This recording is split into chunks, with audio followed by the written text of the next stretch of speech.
Assalamualaikum warahmatullahi wabarakatuh.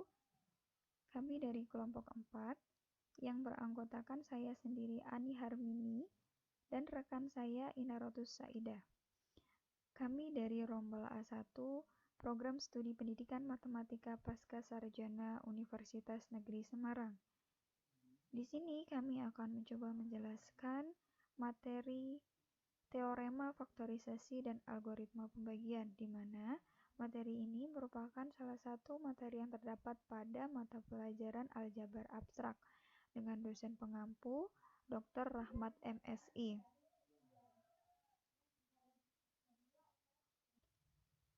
Langsung saja kita akan membahas materi yang pertama, yaitu teorema faktorisasi. Teorema faktorisasi ini menyatakan bahwa setiap bilangan bulat yang lebih dari 1 dapat dinyatakan sebagai hasil kali bilangan-bilangan prima positif, atau dapat difaktorisasi atas bilangan-bilangan prima positif. Dan pernyataan ini tunggal, kecuali berbeda urutan faktor-faktor primanya. Sehingga jelas, di dalam teorema faktorisasi ini yang akan kita bahas yaitu tentang hasil kali bilangan prima positif atau faktorisasi atas bilangan-bilangan positif yang tunggal, kecuali untuk faktor-faktornya yang berbeda urutan. Kita lakukan pembuktian atas teorema yang tadi. Kita buktikan dengan misalkan A, anggota bilangan bulat, dan A lebih dari 1. Kita gunakan pembuktiannya itu menggunakan induksi. Yang pertama, untuk A sama dengan 2. Pernyataan pada teorema ini benar sebab 2 itu merupakan hasil kali bilangan prima positif yang terdiri dari satu faktor prima, yaitu 2 itu sama dengan 2 dikali 1, di mana faktor primanya adalah 2 itu sendiri. Sehingga pernyataan ini benar. Yang kedua, kita misalkan M anggota bilangan bulat. Dan misalkan untuk setiap A anggota bilangan bulat yang memenuhi A besar dari atau sama dengan 2 dan A kurang dari M, dapat dinyatakan sebagai hasil kali bilangan-bilangan prima. Pernyataan tersebut kita uji. Yang pertama yaitu dengan jika M itu prima, maka M merupakan hasil kali bilangan prima positif yang terdiri dari satu faktor prima. Hal ini benar karena misalkan M itu sama dengan 3, maka 3 itu sama dengan 3 dikali 1, dengan 3 itu adalah satu faktor prima, sehingga M merupakan hasil kali bilangan prima positif yang terdiri dari satu faktor prima. Yang kedua, jika M bukan prima, maka terdapat K1, K2 anggota dari bilangan bulat dengan K1, K2 lebih dari 1 dan K1, K2 kurang dari M. Atau bisa kita tuliskan K1, K2 lebih dari atau sama dengan 2 dan K1, K2 kurang dari M. Sedemikian sehingga M sama dengan K1, K2. Kita contohkan M yang bukan prima.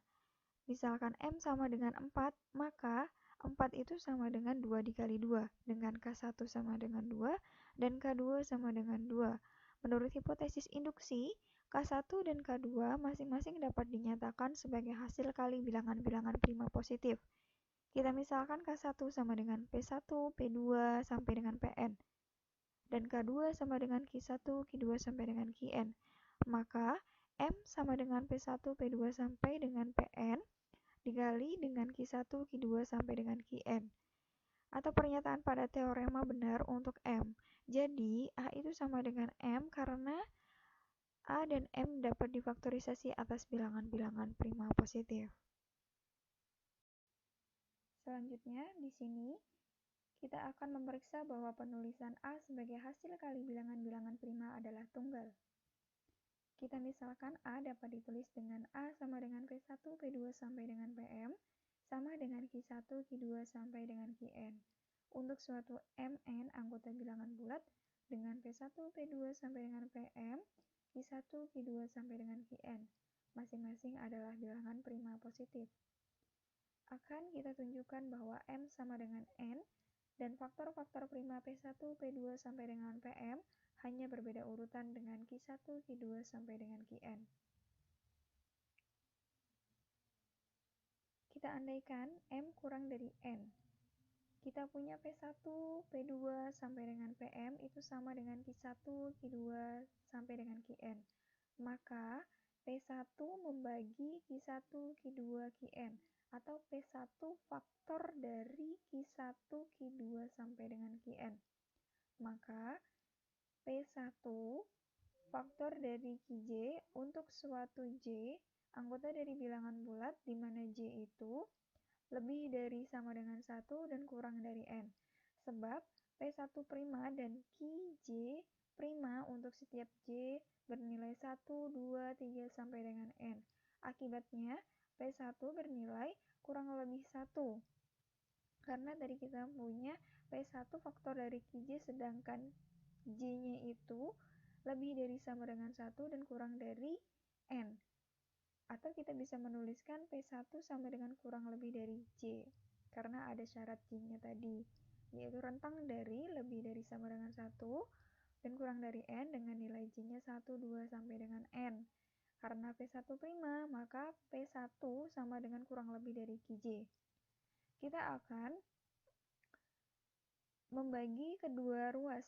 Kedua ruasnya itu yaitu ruas pertama P1, P2 sampai dengan Pm dan ruas kedua yaitu Q1, Q2 sampai dengan Qn. Kita bagi dengan P1. Hasilnya adalah P2, P3 sampai Pm.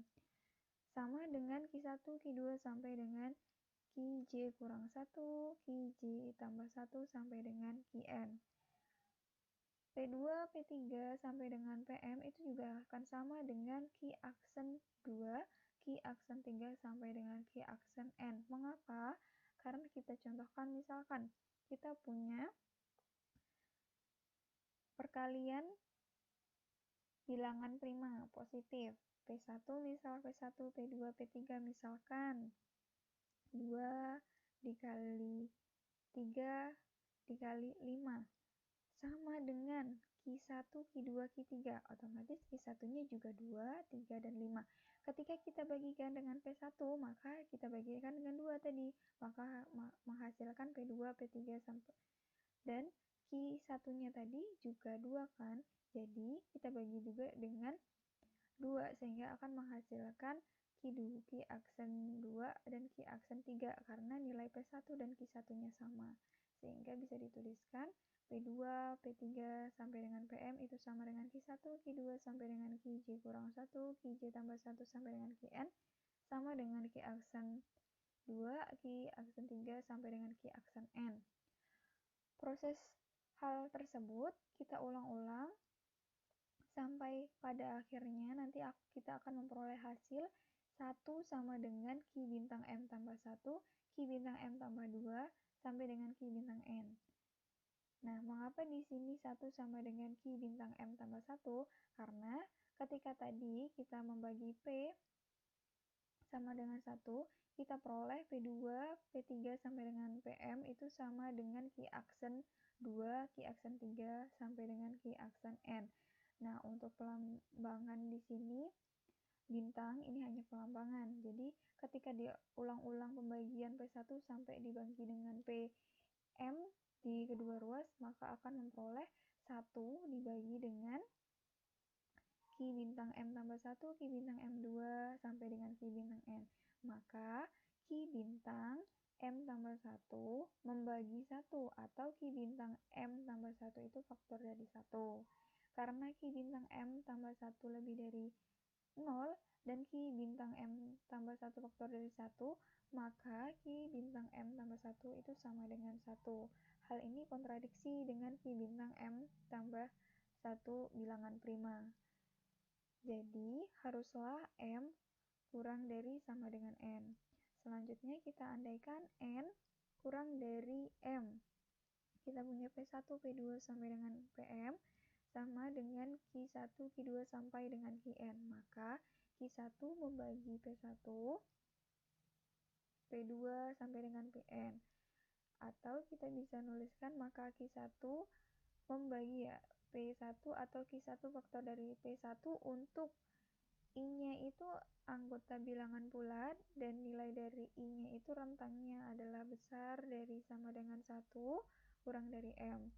Sebab Q1' dan PR prima untuk setiap R 1, 2 sampai dengan M, akibatnya Q1 sama dengan kurang lebih dari 1, karena di sini kita punya I, aturan dari I-nya itu besar sama dengan 1 kurang dari M, sehingga ketika Q sama dengan kurang lebih 1 atau Q sama dengan kurang lebih dari PI.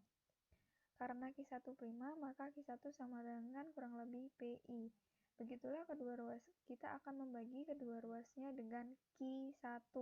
Kita punya P1, P2 sampai dengan PM, itu sama dengan Q1, Q2 sampai dengan Qn. Kita bagi kedua ruas dengan Q1, kita peroleh P1, P2 sampai dengan P1 dikurang PI dikurang 1, PI ditambah 1 sampai dengan PM, sama dengan, karena di sini kita bagi dengan Q1, maka kita peroleh Q2, Q3 sampai dengan Qn. Kita bisa menuliskan di sini P aksen 2.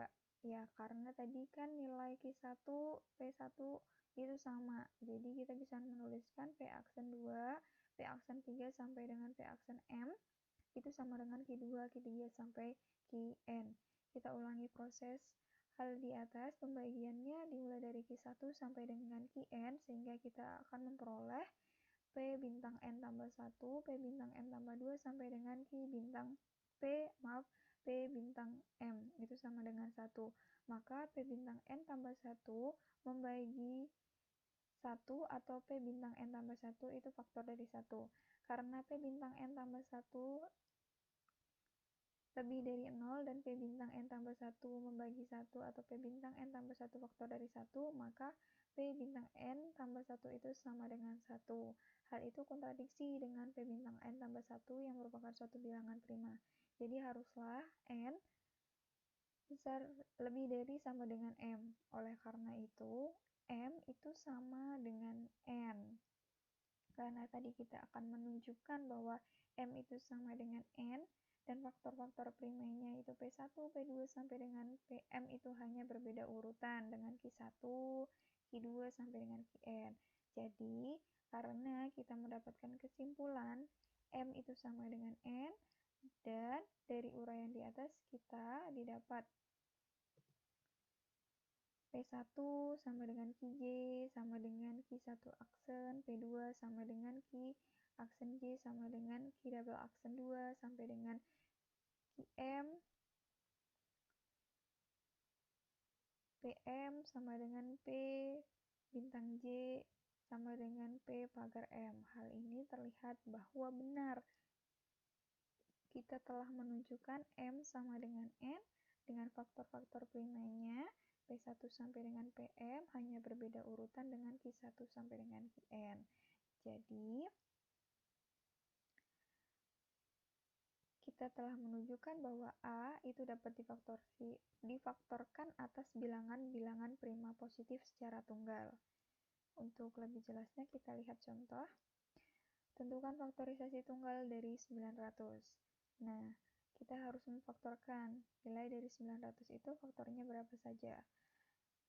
900 kita bagi 2 menghasilkan 450, kita bagi 2 menghasilkan 225, kita bagi dengan 3 menghasilkan 75, kita bagi dengan 3 menghasilkan 25, kita bagi dengan 5 menghasilkan 5, dan 5 kita bagi 5 menghasilkan 1. Mengacu pada teorema faktorisasi yang telah kita bahas tadi, di sini kita punya M sama dengan P1, P2 sampai dengan M, dan kita punya Q1, Q2 sampai dengan Qn.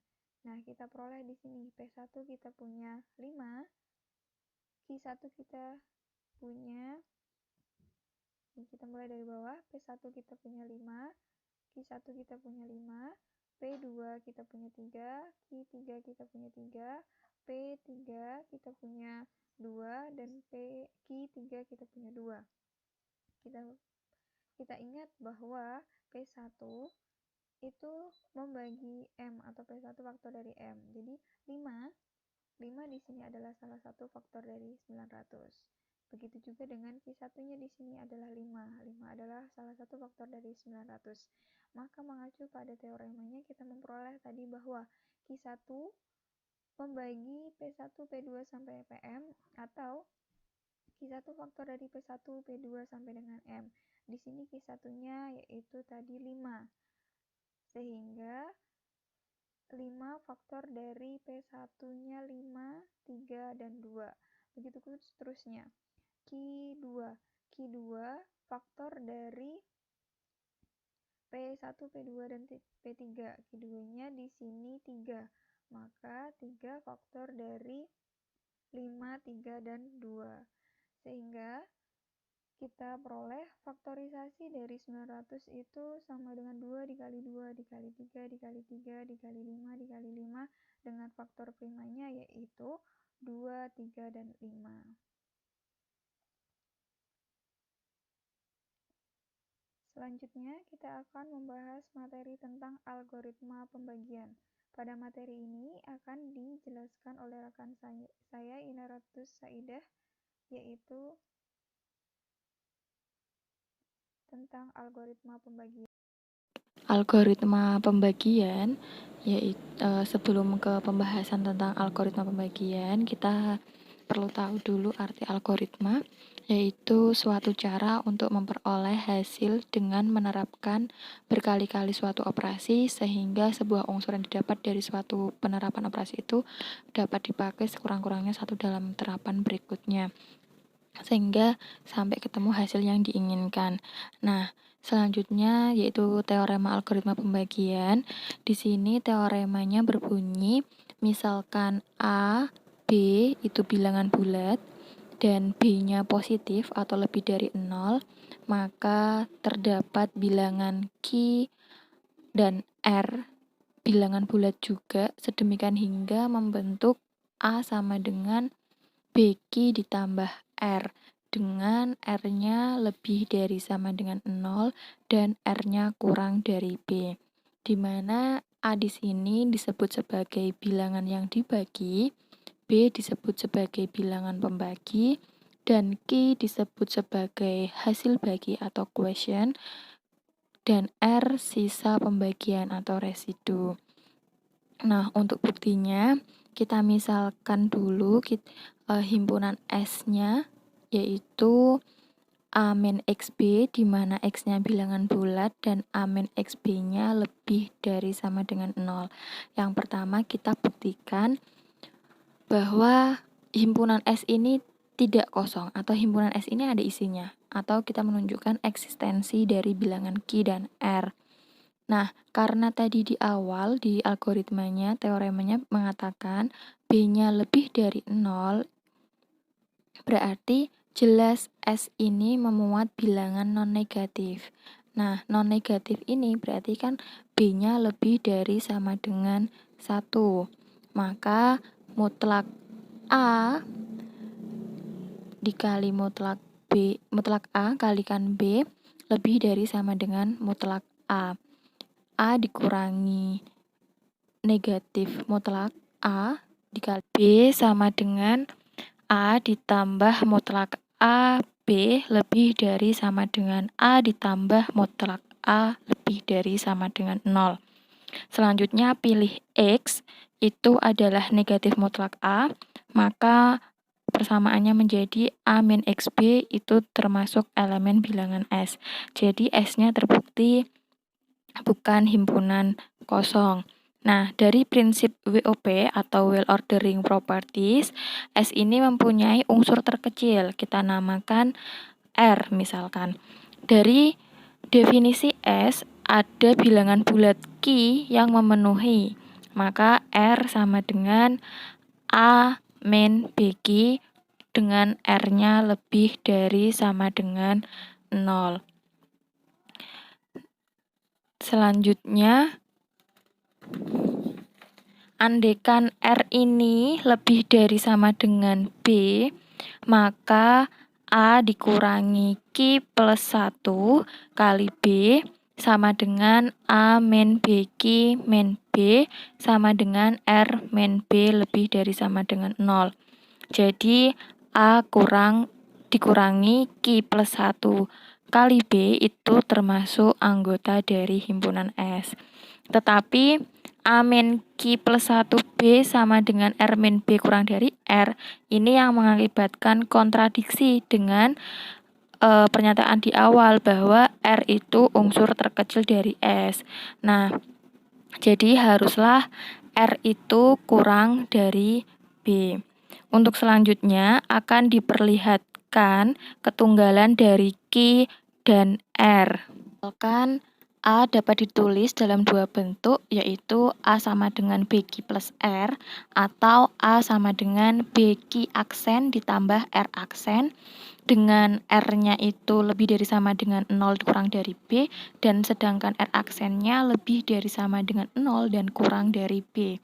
Maka R aksen dikurangi R itu sama dengan B dikalikan Q dikurangi Q aksen, dan mutlak R aksen dikurangi R itu sama dengan B dikali mutlak Q dikurangi Q aksen. Dengan menambahkan negatif B yang kurang dari R aksen min R dan kurang dari B, atau kita sebut mutlak R aksen dikurangi R itu kurang dari B. Jadi B dikali mutlak Q dikurangi Q aksen kurang dari B mengakibatkan mutlak dari Q dikurangi Q aksen lebih dari sama dengan 0 kurang dari 1. Karena mutlak Q dikurangi Q aksen itu bilangan bulat tak negatif atau non negatif, maka harusnya mutlak Q dikurangi Q aksen itu sama dengan 0, sehingga mengakibatkan Q sama dengan Q aksen dan juga R sama dengan R aksen. Selanjutnya, tentang akibat dari adanya teorema algoritma pembagian ini.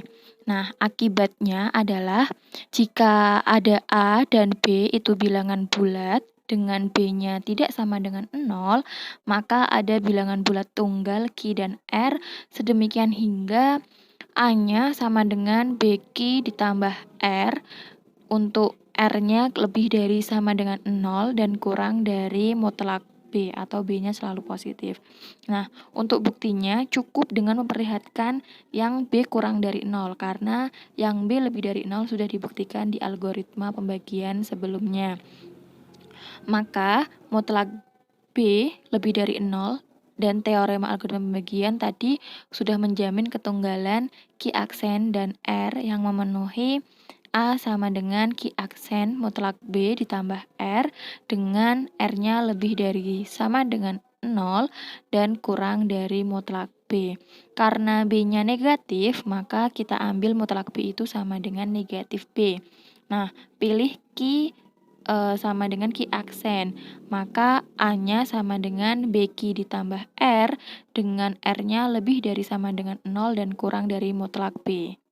Selanjutnya, sebagai ilustrasi, jika kita ambil B kurang dari 0, artinya B-nya negatif, ambil contoh misalkan itu B sama dengan negatif 7, dan masing-masing A itu kita ambil contoh 1, negatif 2, 61, ataupun negatif 59.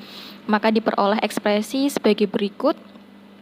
Tadi kan rumusnya adalah A sama dengan BQ ditambah R, jadinya 1 sama dengan 0 dikali negatif 7, negatif 7 itu B-nya ditambah 1, R-nya 1. Atau negatif 2 sama dengan 1 dikali negatif 7 ditambah 5, dan seterusnya sampai negatif 59 sama dengan 9 dikali negatif 7 ditambah 4. Nah, digambarkan terapan dari algoritma pembagian tersebut. Sebagai ilustrasi, jika B-nya sama dengan 2, maka sisa pembagiannya yang mungkin adalah R sama dengan 0 dan R sama dengan 1. Bilangan bulat A yang dapat dinyatakan sebagai A sama dengan 2Q disebut bilangan genap. Jika R-nya sama dengan 1, maka bilangan bulat A dapat dinyatakan sebagai 2Q plus 1, dan ini disebut sebagai bilangan ganjil. Nah, perhatikan juga untuk bilangan bulat A kuadrat, maka kemungkinan yang terjadi adalah 2Q dikuadratin sama dengan 4K, atau 2Q plus 1 kuadrat sama dengan 4 kali Q kuadrat plus Q ditambah 1 sama dengan 4K plus 1. Nah, dengan demikian dapat disimpulkan bahwa suatu bilangan kuadrat itu dapat dibagi oleh 4 yang sisanya itu 0 atau 1. Selanjutnya, contoh, misalkan A bilangan bulat dengan A-nya lebih dari sama dengan 1, ditunjukkan bahwa A dikali A kuadrat ditambah 2 dibagi 3 itu adalah sebagai bilangan bulat juga. Nah, buktinya, menurut algoritma pembagian, setiap bilangan bulat A dapat diklasifikasikan ke dalam bentuk 3Q atau 3Q plus 1 atau 3Q plus 2. Nah, jika A-nya sama dengan 3Q, maka A dikali A kuadrat plus 2 dibagi 3 bisa sama dengan 3Q dalam kurung 9Q kuadrat plus 2 per 3 sama dengan Q dalam kurung 9Q kuadrat plus 2. Nah, untuk yang kedua, jika A-nya sama dengan 3Q plus 1, maka A dikali A kuadrat plus 2 sama dengan 3 A dikali A kuadrat plus 2 per 3 sama dengan 3Q plus 1 dikali 3Q plus 1 dikuadratin ditambah 2 per 3 menjadi 3Q plus 1 dikali 3Q kuadrat plus 2Q plus 1. Sedangkan jika A-nya sama dengan 3Q ditambah 2, maka A dikalikan A kuadrat plus 2 per 3 sama dengan 3Q plus 2 dikalikan 3Q plus 2 dikuadratin ditambah 2 per 3 sama dengan 3Q plus 2 dikali 3Q kuadrat ditambah 4Q ditambah 2. Nah, dengan demikian untuk semua kasus telah dibuktikan bahwa setiap bilangan bulat A lebih dari sama dengan 1, itu ekspresinya adalah A dalam kurung A kuadrat plus 2 per 3 itu juga termasuk bilangan bulat. Jadi bilangan bulat dibagi dengan bilangan bulat maka akan menghasilkan bilangan bulat. Terima kasih atas perhatiannya, kurang lebihnya mohon maaf. Wassalamualaikum warahmatullahi wabarakatuh.